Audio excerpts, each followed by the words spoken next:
Good afternoon, sir. My name is James Ray Nathaniel Sirmwar, and today this is my video in home network diagram in Cisco. Let's go and start. Then, unahin muna natin ang ating router. Ayan. Then, sunod natin na ang mga devices natin. 2 laptops and 2 smartphone. Ayan. Then, after nyan, rename natin tong mga devices natin, including yung tong router natin.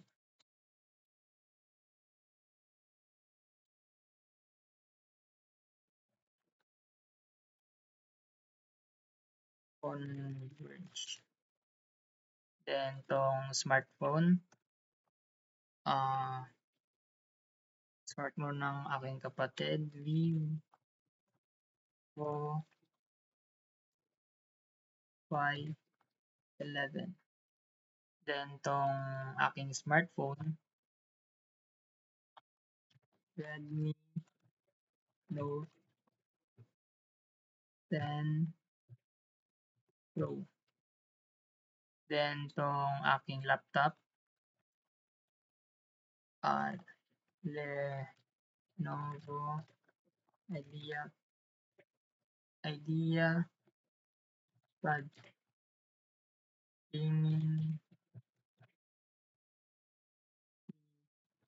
I. Then, tong aking laptop ng aking pinsan, Acer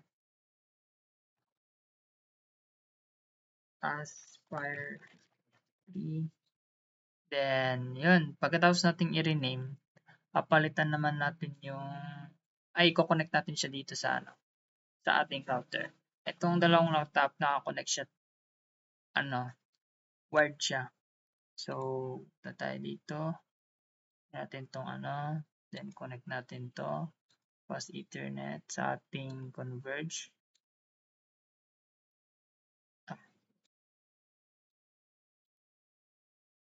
Fast Ethernet din dito.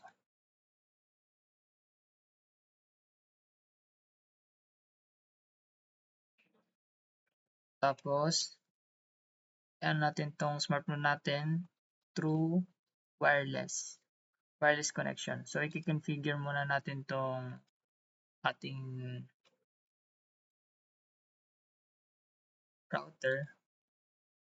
1, 2, 3, 4, 5, 6, 7, 8.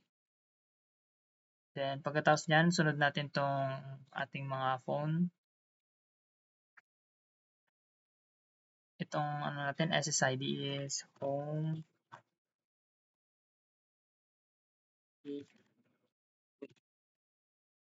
Then, ang ating is passkey is kanina sinulat natin is 1, 2, 3, 4, 5, 6, 7, 8. Then, magkakaroon na siya ng wireless connection. Yun. Then, sunod natin tong isang phone. Same lang sa ginawa nating procedures kanina sa isang phone. So, natin yan. Then, the default is the SSID is home 3. Then, passkey is 1, 2, 3, 4, 5, 6, 7, 8. Then, done.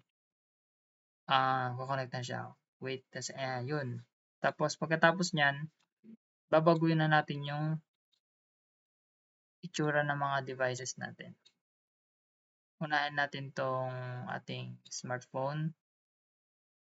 Punta tayo sa physical, then dito tayo sa physical view, browse, then dito tayo. May na-download na tayong mga images kanina para i-apply na lang natin siya to. So ito yung phone ng aking kapatid, Vivo Y11, then open.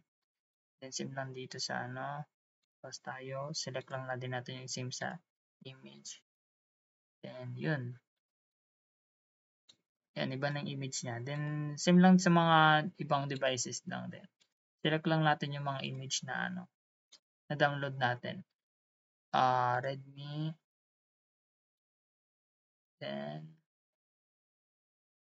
Select natin.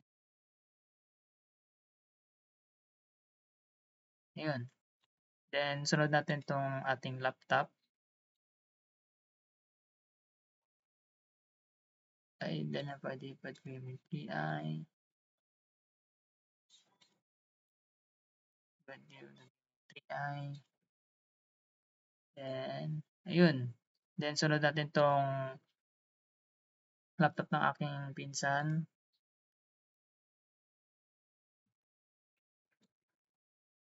Spark 3. And last,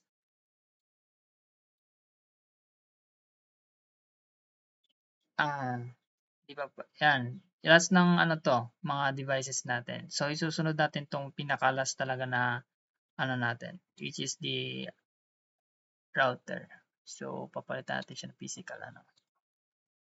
Browse. Yung converge natin. To. Then, papatay sa let's converge. Ayan, tapos na. So, ganun lang, sir, kadali gumawa ng isang home network diagram. And that's it for today. This is my presentation in subject net, and our instructor is Sir Awanan. Thank you, sir.